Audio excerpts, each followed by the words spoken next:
Franck Ferrand sur Europe 1, au cœur de l'histoire.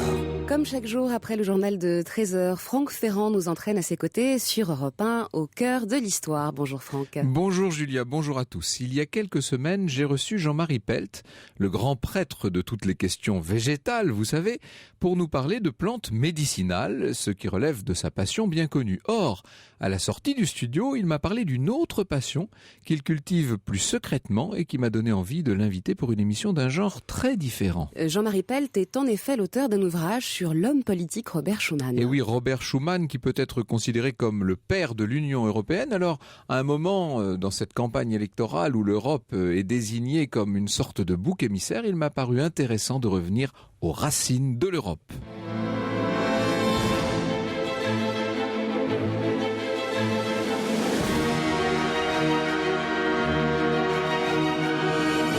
De 13h à 14h sur Europe 1, au cœur de l'histoire. Franck Ferrand. Il est fréquent que l'on confonde Robert Schuman avec deux homonymes, le compositeur romantique allemand Robert Schumann avec deux N, si prolixe, vous savez, le mari passionné de Clara Wieck qui finira déséquilibré mental, et puis, plus souvent, disons-le, le ministre français Maurice Schumann, l'homme de Radio Londres, compagnon du général de Gaulle à la personnalité flamboyante. Le Robert Schuman, avec lequel je vous propose de faire mieux connaissance cet après-midi, est un homme plus discret ô combien, mais pas moins important au regard de l'histoire, bien au contraire, puisque ce Robert Schuman-ci est considéré comme l'un des principaux artisans, peut-être le principal, de la construction européenne. Voilà un homme qui a été plusieurs fois ministre, président du Conseil sous la 4e République, puis président du Parlement européen. Il voyait grand et il voyait loin, disait de lui Antoine Pinet, il était créateur d'avenir. Notre Schuman, si j'ose dire, était né au Luxembourg en 1886. Il est mort en Moselle, dans sa maison bien connue de Sichazel en 1963. En Lorraine, mon invité d'aujourd'hui est lorrain. Oui, le grand pharmacien Jean-Marie Pelt, botaniste célèbre, l'homme des plantes, ce même Jean-Marie Pelt qui l'autre semaine était venu nous parler des remèdes d'autrefois, a très bien connu Robert Schuman sur les dernières années de sa vie. Il évoquera tout à l'heure ses souvenirs de jeunesse dans le sillage de ce grand homme pétri d'humilité. Parmi les hauts faits de Robert Schuman, il en est un qui, sans doute, plus que d'autres, a marqué ses contemporains, et c'est celui qui est entré dans l'histoire sous le nom de Déclaration du 9 mai 1950. Une dizaine de jours avant ce célèbre 9 mai, c'est Jean-Marie Pelt qui raconte, le samedi 29 avril 1950, Robert Schuman est rentré à Sichazel porteur d'un document que Jean Monnet, commissaire au plan, lui a fait remettre. C'est le projet CECA, CECA pour Communauté européenne du charbon et de l'acier. Mais un projet est une chose, dit notre auteur, le faire aboutir en est une autre. Schuman va consacrer son dimanche à étudier le document. Et de retour à Paris, il dit à son directeur de cabinet, Henri Clapier, venu l'attendre à la gare de l'Est, « La note est intéressante, j'en fais mon affaire. » Il est ministre des Affaires étrangères à ce moment-là, Robert Schuman, et il a visiblement une idée sur la marche à suivre. Il est vrai que, depuis l'automne précédent, ses homologues américains d'un côté, le secrétaire d'État Aitchison, et puis britannique, le secrétaire au Foreign Office Bevin, tous deux lui ont demandé de réfléchir, et quand je dis de réfléchir, de songer activement à un plan de réintégration de la République fédérale dans la communauté des nations libres. La RFA, toute jeune, doit pouvoir reparler d'égal à égal avec les pays alliés et vainqueurs de la toute récente Seconde Guerre mondiale. Alors de ce point de vue, le passé de Schuman, sa jeunesse au Luxembourg, puis dans la Lorraine annexée, à Metz, font de lui l'homme de la situation. Sa langue maternelle est le luxembourgeois, soit, mais sa deuxième langue a bien été cet allemand Hochdeutsch, dans lequel il a passé son Abitur, l'équivalent de notre Bachot de l'époque. Donc, Schuman connaît et comprend les Allemands. Il est, parmi les hauts responsables français, sans doute un des mieux à même de faire rentrer la toute nouvelle République fédérale dans ce concert des nations de ce qu'on appelait à l'époque le monde libre.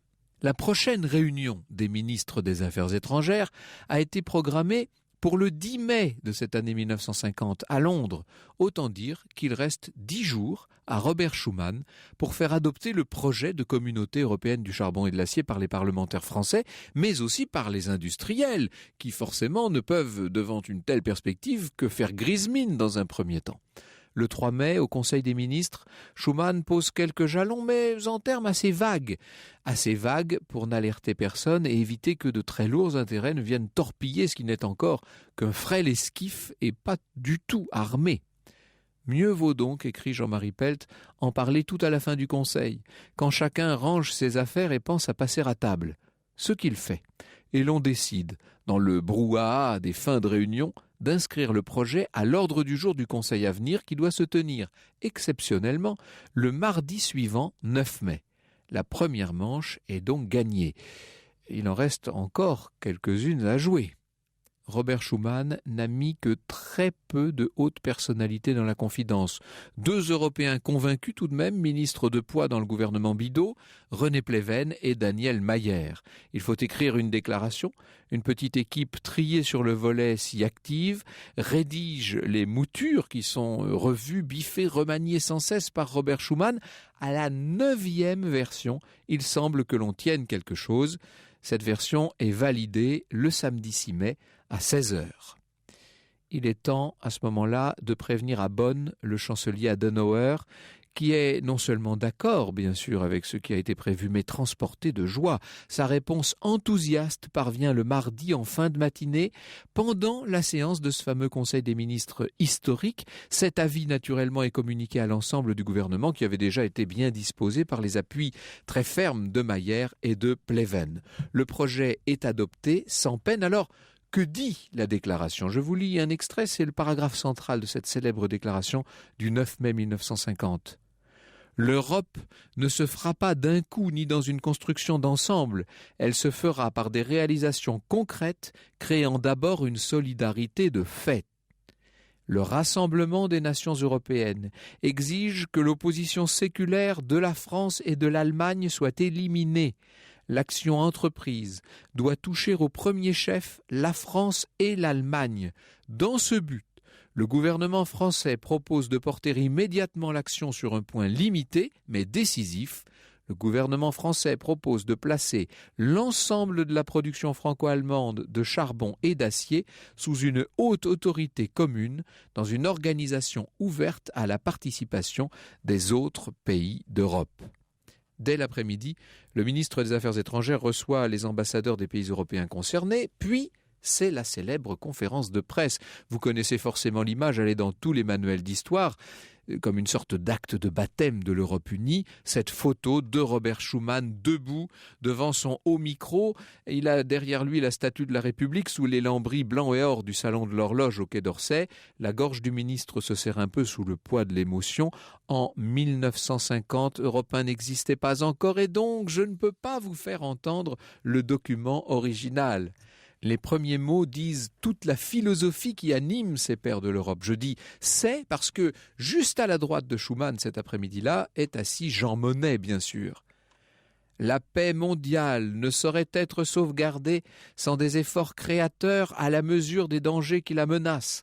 La contribution qu'une Europe organisée et vivante peut apporter à la civilisation est indispensable au maintien des relations pacifiques.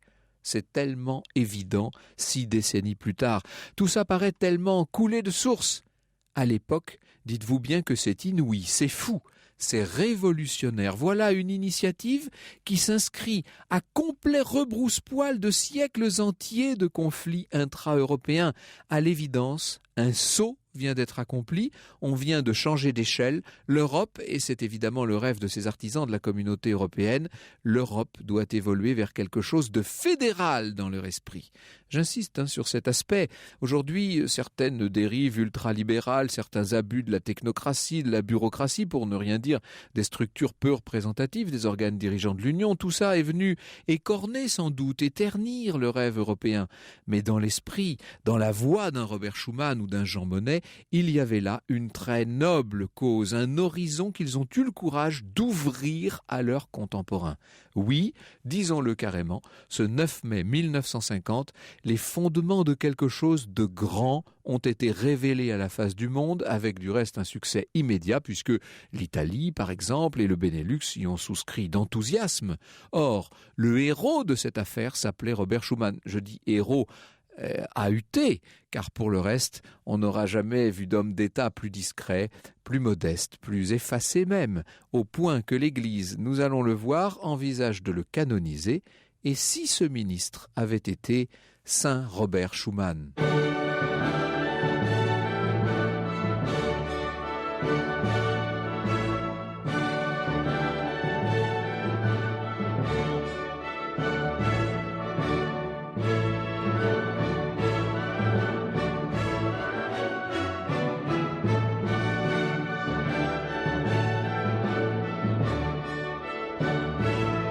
Un extrait sur Europe 1 de l'hymne à la joie, extrait de la 9e symphonie de Beethoven qui sert d'hymne à l'Union européenne. Vous l'avez compris, Franck rend hommage aujourd'hui sur Europe 1 à Robert Schuman, l'un des fondateurs de la construction européenne. L'histoire sur Europe 1, c'est avec Franck Ferrand. Et pour parler de Robert Schuman, le père de l'Europe unie, nous vous retrouvons Franck avec votre invité sur Europe 1, Jean-Marie Pelt. Il est botaniste, écologiste et pharmacologue.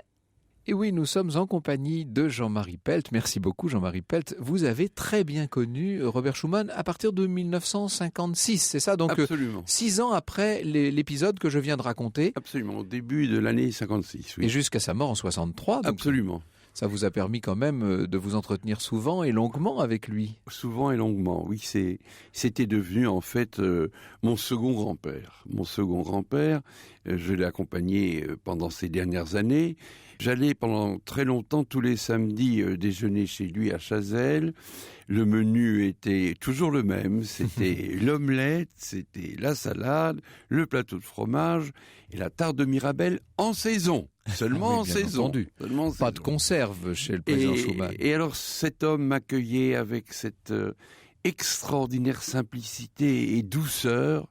Vous savez, on dit dans les béatitudes, bienheureux les doux. C'est pas bienheureux les mous. C'est pas du tout la même chose. C'était un homme doux, mais c'était un homme fort. Vraiment voilà. Un homme très fort dans ses résolutions, dans son action. Il a profondément marqué toute son époque. Il a été quand même l'homme qui a mis en place la relance de l'Europe après la guerre. Il a été l'homme du plan Marshall, il a été l'homme de l'OTAN, il a été l'homme du Conseil de l'Europe, il a été l'homme, alors bien sûr, comme vous l'avez dit, du départ de l'Union européenne. Alors, à propos de cette déclaration historique du 9 mai 50, vous dites que Robert Schuman a fait preuve d'une double qualité empruntée au précepte évangélique, rusé comme un serpent et candide comme une colombe. Il y avait sans doute des deux dans ce personnage. Ce que j'aimerais, avant d'en venir à l'Europe, si vous le voulez bien, et avant même d'en venir à l'homme d'État, celui qui, en 1947, a quand même eu à affronter l'une des plus grandes et graves crises que la France ait jamais traversée, disons-le, même si c'est un événement qu'on a eu tendance à oublier. Avant tout ça, j'aimerais qu'on revienne un peu sur ses origines quand même, sur cette enfance marquée par l'annexion par l'Allemagne d'une partie de la Lorraine. Comme toute ma famille, en fait. Oui. Son père était français et il habitait au village frontière d'Evranges, qui est situé entre la France et le Luxembourg, à 15 km du fameux Schengen. Donc quand il y a eu l'annexion, le père est devenu allemand. Comme mon grand-père, à moi aussi, il est devenu allemand. Il a épousé une luxembourgeoise qui, par le mariage, est devenue allemande aussi, naturellement. Et donc Schuman était allemand lorsqu'il était jeune. Il a fait ses études secondaires au Luxembourg, mais ensuite son abitur, son bac en Allemagne. Il a été dans 4 universités allemandes, dont Strasbourg, qui était à l'époque aussi une université allemande. Et ensuite, il s'est installé à Metz comme avocat en 1912. Et c'est là que ma famille s'est rapprochée de lui, parce que mon oncle Louis, frère de mon père, était avocat stagiaire, mais un jour il a demandé à son personnel est-ce que quelqu'un connaîtrait une maison sur les hauts de la Moselle, parce qu'il y a les côtes de Moselle très très belles, très très lotharingiennes, très austrasiennes. Il cherchait une résidence pour les week-ends. Voilà, tout à fait.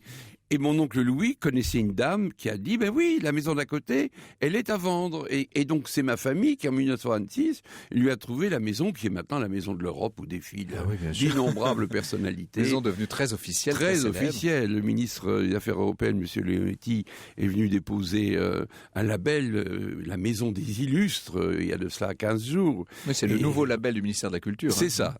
Et nous voyons évidemment défiler dans cette maison et aussi dans la chapelle où il est inhumé, beaucoup de personnalités. Nous voudrions en faire une grande maison de l'Europe. C'est un projet qui est en devenir. C'est une très belle maison d'ailleurs. Disons un mot des lieux. Oui. C'est très simple, mais en même temps, quelle noblesse, quelle beauté, quelle sérénité aussi dans ces lieux. C'était à l'image du personnage. C'est une retraite en quelque sorte. Oui, c'était à l'image du personnage qui l'habitait. Alors il était, j'allais pas ce dire, il était ce qu'on est aujourd'hui quand on est écolo. Il prenait le bus, il était président du conseil, il prenait le bus. Les préfets étaient épouvantés en essayant de faire suivre le bus par les voitures de police, ce qu'ils détestaient. Il montait à pied chez lui, ce qui pour un président du conseil n'est pas habituel. Il fermait les lampes au ministère quand il était à Matignon parce que ses collaborateurs ne fermaient pas les lampes le soir et il avait l'esprit d'économie. Il avait aussi le sens de la nature. C'est un homme qui marchait beaucoup, il méditait et il priait en marchant. C'était une sorte de Saint-François. Quels enseignements tirés de la vie et de l'œuvre de ce grand Lorrain, demandez-vous? D'abord, sans doute, et pour confirmer notre propos, qu'il illustra très tôt et bien avant que le mot fût connu, les valeurs les plus nobles de l'écologie. Un profond amour de la nature et de son créateur, une vie sobre et spirituelle, un grand respect de la diversité qui est le fondement même de l'Union européenne dont la devise si peu connue est « unie » dans la diversité. C'est ce que vous écrivez dans votre ouvrage sur tous ces saints. Ça s'appelle « Heureux les simples » et c'est édité chez Flammarion. Donc un homme qui était en quelque sorte écologiste sans le savoir. Mais Schuman était un homme du futur, en tout. Il était visionnaire. Il a d'ailleurs été interrompu dans ses fonctions de ministre des Affaires étrangères. Il y est resté 5 ans. C'est très rare sous la 4e République.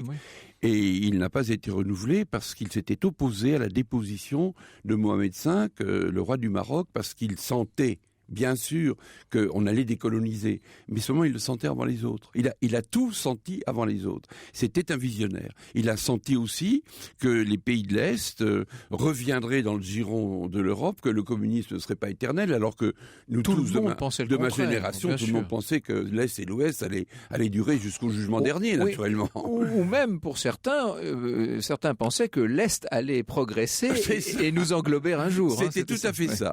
Et lui voyait que ça ne serait pas comme ça. Il a beaucoup écrit sur la manière dont il faudrait accueillir les pays de l'Europe de l'Est quand s'effondrerait le communisme soviétique. Et j'ai des amis qui ont beaucoup travaillé à l'intégration précisément de ces pays dans le giron de notre Europe. Ce côté visionnaire lui venait peut-être d'une capacité à méditer, à prendre du recul qui est assez rare dans le personnel politique, même de cette époque.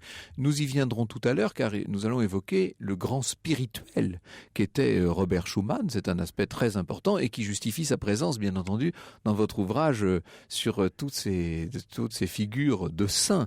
Est-ce qu'il sera canonisé d'après vous par l'Église? Écoutez, il faut qu'il fasse un miracle. Le pape Benoît XVI tient beaucoup au respect des règles. La règle pour la béatification, première étape, c'est de faire un miracle. Il faut que le miracle soit physique. Ah oui, il faudrait que quelqu'un récupère sa jambe bloquée, etc. Il ne faut pas qu'il soit psychologique. Et il ne faut pas qu'il soit politique, parce que sinon, la réconciliation en 1949 de la France et de l'Allemagne, alors que les Allemands... Ça, c'était un miracle. C'était vraiment un miracle. Il fallait le faire quand même. Mais ça compte pas. Et il faut un miracle physique. Alors on attend le miracle. Bon. Si vous avez un miracle à nous proposer, nous sommes preneurs. Je vous promets que je vais chercher activement. Vous nous parliez de la 4e République il y a un instant. C'est un régime qu'on a un peu tendance à oublier, qui est éclipsé entre le départ du général de Gaulle en janvier 46 et son retour en mai 58. Il y a pourtant eu pendant ces 12 années essentielles pour la France, un grand nombre de décisions sur lesquelles nous continuons de vivre aujourd'hui, ce régime présenté souvent comme chaotique et même souvent caricaturé de la 4e République, a peut-être fondé les bases de la France telle que nous la connaissons. Nous allons y revenir ensemble et notamment à travers la célèbre crise de 1947, une crise que Robert Schuman a eu à gérer en tant que président du Conseil. Jusqu'à 14h sur Europe 1. Plongez au cœur de l'histoire avec Franck Ferrand. Robert Schuman est à l'honneur aujourd'hui sur Europe 1. Franck, vous êtes toujours en compagnie de Jean-Marie Pelt pour en parler.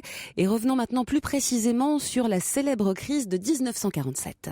Oui, certains de nos auditeurs se rappellent sans doute ce moment terrible, ce qu'on a appelé les grandes grèves de 1947, le pays complètement paralysé, plus rien ne fonctionne, on est dans une crise extrême et le gouvernement de Paul Ramadier est mis en minorité.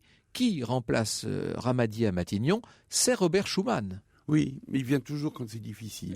Oui. On va le chercher pour restaurer les finances de la France juste après la libération. Il était ministre des Finances et on avait pareil.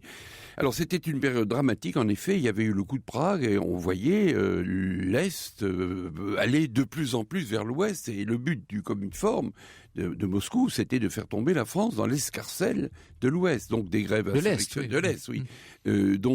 Des grèves insurrectionnelles menées par la CGT et le Parti communiste. Le Parti communiste représente plus de 25% des députés. À l'Assemblée nationale, le climat est épouvantable. Le père Schuman est attaqué de toutes parts, défendu par les huissiers, car il y a pratiquement... Les huissiers de l'Assemblée, c'est le personnel de l'Assemblée. Il y a pratiquement des atteintes physiques et Schuman tient. Il tient, et comme il y a des déraillements de train et des événements violents, il décide de rappeler 80 000 réservistes pour assurer l'ordre public. Et les ministres disent, nous on ne veut pas de sang sur les mains, en réalité ils se débinent. Tout le monde se débine, sauf deux. L'un c'est Jules Mock, le ministre de l'Intérieur socialiste, qui tient à côté de Schuman, et l'autre, c'est celui qu'il appelait le petit jeune homme. Il m'a dit, donc il y a très longtemps, c'était dans les années 55, 58, il m'a dit, ce petit jeune homme, qui était ministre des anciens combattants, il faudra que vous suiviez sa carrière, Jean-Marie, vous verrez, il fera une très brillante carrière. C'était François Mitterrand, qui avait été pour la première fois ministre de Robert Schuman. Et François Mitterrand était le seul président de la Ve République à être très respectueux pour Robert Schuman, qu'il a d'ailleurs voulu transférer au Panthéon. Alors, cette situation a été pour lui absolument dramatique, et j'ai recueilli il y a quelques jours un souvenir d'une personne qui le connaissait très très bien, qui était proche de mon oncle Louis, c'est toujours ma famille, et qui me disait, vous savez, Jean-Marie, maman m'a souvent raconté qu'elle avait eu Schuman à ce moment-là, et qu'elle lui a dit, mais président, comment vous pouvez tenir devant les injures, les jurons? Et il a dit, parce que j'ai l'arme absolue. Et il a sorti son chapelet de sa poche. Et il a tenu par la prière. Et finalement, on est sorti de cet épisode absolument tragique. Ce qu'il faut peut-être rappeler pour les auditeurs qui nous rejoindraient en cours, et puis d'une façon plus générale pour tout le monde, c'est l'appartenance politique de Robert Schuman. On est dans ces périodes mouvantes de la 4e République où les frontières politiques sont un peu moins dessinées qu'aujourd'hui, mais il est, lui, quand même, l'incarnation d'un courant très précis. Oui, c'était le courant démocrate chrétien à la française, qui s'appelait le Mouvement MRP, républicain populaire, le MRP tout à fait, qui se situait au centre. C'était un grand parti centriste, avec évidemment des courants. Moi, j'étais plutôt dans le courant, disons, de gauche, parce que c'était le grand débat sur l'Algérie française. Et Schuman avait parfaitement compris qu'on ne garderait pas les colonies. Et il a plusieurs fois manifesté ce sentiment. À l'époque où on disait, vous vous en souvenez bien, la Méditerranée traverse la France comme la Seine traverse Paris. Vous vous souvenez de ce slogan qui était partout. Bon, Schuman n'y croyait pas du tout. Il voyait les choses, évidemment, avec 20 ans d'avance. Est-ce qu'on peut dire qu'il y avait chez Schuman, comme il y a eu sans doute un peu chez Mendès France, et évidemment chez le général de Gaulle, une sorte d'aspect visionnaire comme ça, des personnalités qui sont capables de voir de plus haut et plus loin que leurs contemporains et que leurs collègues du monde politique? C'était absolument lui. C'était absolument lui, mais s'il était visionnaire, c'est parce qu'il avait une forte intériorité. À son époque, la com, ça n'existait n'existait pas, les sondages, ça n'existait pas. S'il allait dans le métro ou s'il prenait le bus, c'était pas pour faire de la com, hein, c'était parce que c'était sa nature. Mais bien sûr que non, il prenait le bus parce que c'était sa nature d'être simple, humble, frugal, voilà. Et d'ailleurs, la maison dont on parle, la maison de Sichazel, c'est d'une simplicité. Elle est comme ça. Ah ouais, et il m'a dit presque monacale. Presque monacale, mais c'était un peu un moine en fait. Il y a quelque chose aussi peut-être tout simplement qui est emprunté, bien que lui ait été très fervent catholique, mais à cette Europe de l'Est et du Nord plus protestante et un peu moins démonstrative dans les signes du pouvoir. Il y avait peut-être ça aussi, quelque chose d'allemand chez lui. Non, mais je crois qu'il y avait chez lui une sorte de simplicité qui faisait sa force. J'ai cité dans le livre ce qu'en disait André Philippe, qui est un protestant, qui l'a connu pendant 30 ans, qui l'a connu en politique, qui l'a connu au mouvement européen, et qui fait un portrait extraordinaire de cet homme qui est juste. Il a senti comment il était. Robert Schuman n'avait pas de plan de carrière. Et il ne savait pas ce que ça voulait dire. Il ne pensait jamais à sa réélection. Jamais. Sinon, il n'aurait pas fait la CK. Quand il a fait la CK, il s'est mis tous les communistes à dos dans la région de la Fenne, chez nous, où il y en avait énormément, en Moselle, industriels. Il s'est mis à dos les maîtres de forge. Il s'est mis à dos tous les gaullistes. Il y avait tout le monde à dos. Et quand le préfet lui a dit « Président, l'élection va être très difficile », il a dit « Oh ben écoutez, on verra bien ». Voilà, c'était ça la réponse. La CK, c'est cette communauté européenne du charbon et de l'acier, qui est une innovation incroyable. Absolument. Alors, j'ai dit dans le récit tout à l'heure que c'était une révolution. Je pense que pour l'époque, c'en est une. Il faut avoir quand même un esprit singulièrement ferme et visionnaire pour admettre l'idée. On est à la sortie de ce conflit mondial et on est dans un retour sur des nationalismes assez effrénés pour avoir l'idée d'une Europe qui devrait, dans l'idéal, être carrément fédérale.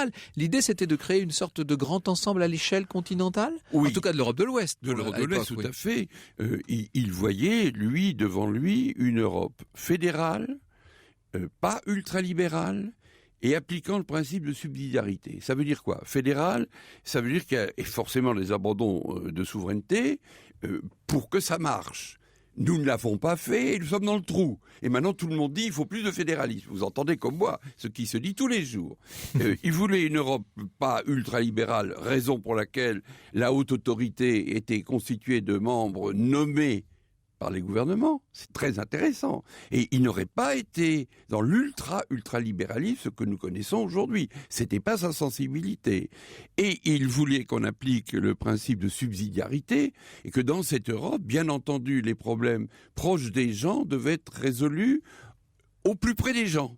Donc, il n'aurait pas souhaité que l'Europe s'occupe des fromages, du statut des sapeurs-pompiers volontaires, etc. Ce qui est devenu aujourd'hui l'estampille de l'Europe, en quelque sorte, c'est une surnormatisation.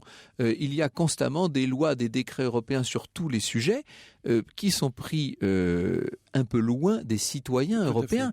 On est donc, est-ce qu'on peut dire que cette Europe qui pourtant se réclame à longueur de discours, que ce soit au Parlement européen ou à la Commission à Bruxelles, cette Europe qui se réclame constamment de Jean Monnet et de Robert Schuman, n'est peut-être pas tout à fait l'Europe qu'ils avaient voulu. Non. Il ne voulait pas tout à fait cette Europe-là. Je pense que, par exemple, l'ultralibéralisme qui fait que le maître mot de l'Europe, c'est la concurrence partout et à tout prix, qui fait qu'on recule par rapport aux services publics. Non, il était plutôt dans les idées du Conseil national de la résistance. Mais la volonté de ses pères fondateurs, c'était d'abord d'éviter les guerres, tout simplement. On a complètement oublié, nous, cet aspect-là. C'était ça l'idée. L'idée était très claire. C'était plus de guerre en Europe.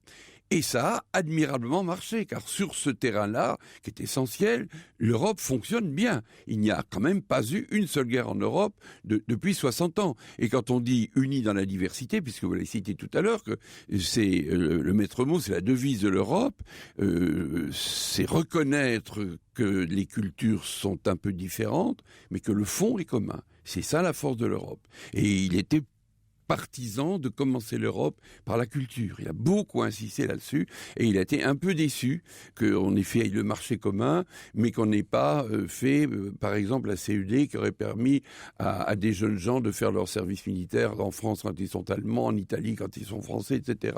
Il aurait aimé le programme Erasmus, par contre, qui permet l'échange des étudiants entre pays, qui marche très bien. Homme de mesure, de culture, d'une forme de justice, en quelque sorte. Il a été ministre de la Justice. Eh oui, n'est-ce pas ? Homme de foi également. Nous revenons dans un instant sur la personnalité profonde de Robert Schuman.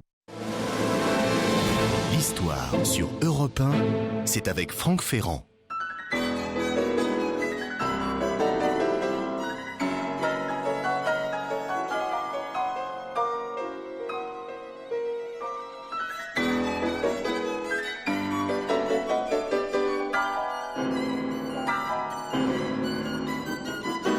Un extrait sur Europe 1 du thème et variations pour violon et piano composé par Olivier Messiaen. Nous vous retrouvons, Franck, avec votre invité. Aujourd'hui, je le rappelle, Jean-Marie Pelt, et nous nous intéressons évidemment au président Robert Schuman.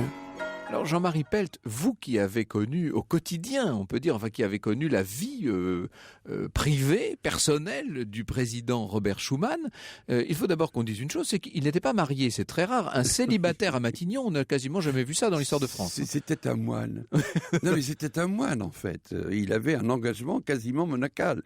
Il y avait sa gouvernante qui était là. La petite Marie, qui avait une voix haut perchée, qui était sourde, ce qui faisait qu'elle n'était pas très embarrassante. Et lui laisser à méditer tranquillement. Voilà. Alors oui. Et en dehors de la gouvernante, la petite Marie, il y avait de la famille, il y avait des gens qui venaient. Non. Mais non, la famille c'était nous. Mais non, il n'y avait pas de famille. Il n'avait pas de famille. On a vu apparaître un vague cousin quand il était mort, comme ça arrive souvent que les cousins apparaissent au moment où se dessine un héritage potentiel. Mais il n'avait pas de famille. Donc une maison dans un relatif silence. Dans un relatif silence, absolument. Alors moi j'y allais donc régulièrement. Quand nous avions déjeuné, il montait dans ma 2 chevaux, on allait faire un tour. Il aurait aimé, on n'a pas eu l'occasion de le faire, d'aller aux Trois Glands. Les Trois Glands, c'est l'endroit où il allait promener quand il était petit garçon avec ses parents. Et c'est exactement l'endroit où sont installées les institutions européennes à Luxembourg, car toutes les institutions luxembourgeoises, la Cour des comptes, la Cour de justice, sont à Luxembourg, et elles sont à l'endroit où il allait promener petit. Quand il était petit, il allait avec son oncle cultivateur dans les champs, et les champs étaient sur 2 pays. La borne passait au milieu du champ. Alors il allait de France au Luxembourg, de Luxembourg en France, quand il a bourré. Donc il a été marqué, en quelque sorte, ataviquement, par cette idée et par cet idéal européen. Il y a comme ça des destins qui sont quasiment inscrits dans les gènes, on peut dire. C'était son cas. Ouais. C'était vraiment son cas. Et ce qui était aussi très admirable, c'est que moi, je ne l'ai pas connu comme un grand homme d'État. Je l'ai connu plutôt comme un grand-père. Je n'ai tiré aucun bénéfice. Je n'ai pas des idées, peut-être faire carrière. Vous n'avez pas lancé une carrière politique dans la foulée. Ah, il aurait voulu. Il aurait voulu que je sois son successeur. Oui, j'ai déçu pour ça. Et je voulais faire de la science. Moi, j'adorais la science.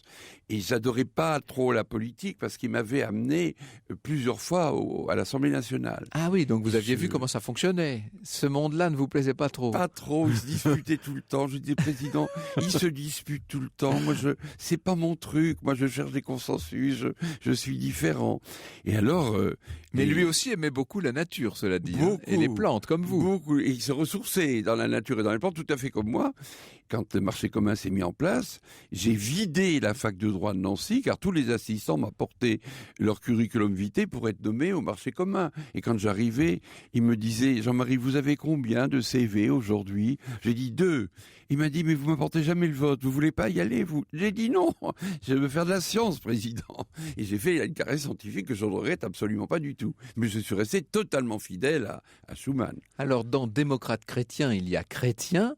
Il était un chrétien très fervent. Il est allé faire un voyage en Terre Sainte? Oui, il était un chrétien très fervent. Il avait une vie intérieure intense. Il n'en parlait jamais. Il était extrêmement discret. Ah oui, très discret. D'ailleurs, il était très discret. Et donc, sans doute très laïque, si je puis dire, parce que c'est à la mode. Mais oui, tout à fait. Et très républicain. Bizarrement, il ne me racontait pas sa vie politique. Il m'écoutait moi. Il me demandait, est-ce que votre thèse avance? Vous en êtes où dans votre thèse? Et il avait une capacité d'écoute extraordinaire. Et à l'époque du retour du général de Gaulle, où il s'est posé beaucoup de questions, c'était très difficile pour lui, il m'a demandé de réunir des jeunes. Il m'a dit, il faudrait qu'il y en ait beaucoup. J'ai réuni 100 jeunes avec lui. Et il les a écoutés, il voulait savoir ce que pensent les jeunes. Voilà, il avait quand même déjà 11 ans. Vous voyez, mais à l'écoute. une capacité d'écoute. Et quand il prenait le bus, c'était pour parler avec les gens. Mais il n'y avait pas de com dans tout ça. C'était un monde politique totalement différent. Moi, quand je vois maintenant fonctionner la politique, excusez-moi, je ferme la radio et la télé. Ça me fatigue. Ça me fatigue. Puis je vais revenir à la religion dans un instant, mais puisque ça fait 2 ou 3 fois que vous parlez du général de Gaulle, et je me dis qu'il ne faut pas oublier d'en parler, quels étaient ses rapports avec le général de Gaulle, qui est on va dire l'autre grande figure de la même époque, et qui était là avant et après, mais pas au même moment, bien entendu. Non, ils se sont pas rencontrés. Non, ils se sont rencontrés physiquement. 2 mondes différents. 2 mondes totalement différents. De Gaulle, c'était comme la vieille France, un projet très national. Schuman, c'était déjà l'Europe. Donc ils étaient sur des orbites différentes, et s'ils s'étaient entendus, jamais l'Europe n'aurait connu les crises qu'elle connaît aujourd'hui, puisque c'est comme la France qui a laissé à l'époque de Gaulle la chaise vide à Bruxelles. Vous vous souvenez de cet épisode très inquiétant pour l'histoire de l'Europe. Bon, alors on peut aller maintenant peut-être dans les secrets. À l'époque de 1947, quand il y a eu les grèves terribles, cette grande crise dont on parlait tout à l'heure, il a été voir de Gaulle à Colombey secrètement pour avoir l'appui du général. Il n'a pas bougé, le général. Le général n'a pas bougé. Il était seul. Et j'ai rencontré tout récemment un petit-neveu du général. On s'est entretenus tous les deux et on s'est dit c'est quand même dommage que ces 2 personnalités, qui sont les 2 plus grandes personnalités en fait des 50 dernières années, n'aient pas pu se comprendre. Mais ça n'a pas marché. Ça n'a pas marché. Au moment des grandes crises de 1947, le général de Gaulle, depuis sa traversée du désert, comme on disait, qui ne faisait que commencer à l'époque, devait voir avec une sorte de recul, c'est le moins qu'on puisse dire, l'échec d'un régime qu'il avait condamné. Donc il devait se dire, ils n'ont pas voulu de moi, c'est bien fait. Oui, c'était ça. Je ferme la parenthèse de Gaulle et je reviens donc à cette affaire de religion. Vous dites qu'il était très discret. On parlait du voyage en Israël. Oui, tout à fait. Il a fait plusieurs pèlerinages. Il a vécu caché dans 2 monastères français. Il a un Ligugé. Un Ligugé près de Poitiers. Près de Poitiers, c'est votre pays. Et puis un autre monastère aussi, dans l'Ardèche, où il s'est réfugié caché, puisqu'il avait été mis en prison par la Gestapo. Ça, c'était pendant l'occupation. Pendant l'occupation, il s'est évadé. Il a dû se cacher pendant la guerre. Et dans les monastères où il était, il semblerait qu'il ait eu une vie de moine. Il a eu vraiment une vie de moine. Il a lu les grands auteurs, Thomas d'Aquin et les grands théologiens, Saint-Augustin, et voilà. Il connaissait bien le nonce apostolique qui allait devenir le pape Jean XXIII. Oui, il aimait beaucoup. Il a été décoré par le pape Pie XII. Absolument. Et il aimait beaucoup Jean XXIII, et Jean XXIII était aussi un homme d'ouverture. J'ai parlé de Jean XXIII dans mon livre, La Absolument, oui, tout à fait. Parce que c'était un pape qui était fortement aimé. Il a été immensément aimé, cet homme, et il s'aimait bien. Alors Schuman et Jean XXIII, ça marchait très bien. Je suis certain, Jean-Marie Pelt, que grâce à votre témoignage, nos auditeurs auront redécouvert un très grand homme politique français dont il faut bien dire qu'il est quand même singulièrement oublié. Peut-être que ce côté Cincinnatus, je viens sauver le pays et puis après je rentre cultiver mon petit jardin, n'a pas aidé à sa mémoire. Vous êtes là pour réparer cet oubli. Jean-Marie Pelt, Heureux les simples, c'est publié chez Flammarion. Merci de ce beau témoignage tout enflammé. Merci Franck Ferrand, j'étais très content de témoigner pour cet immense homme politique et j'aurais aimé qu'il y en ait beaucoup comme ça, mais c'est rare. C'est une denrée rare. 1 ou 2 par siècle.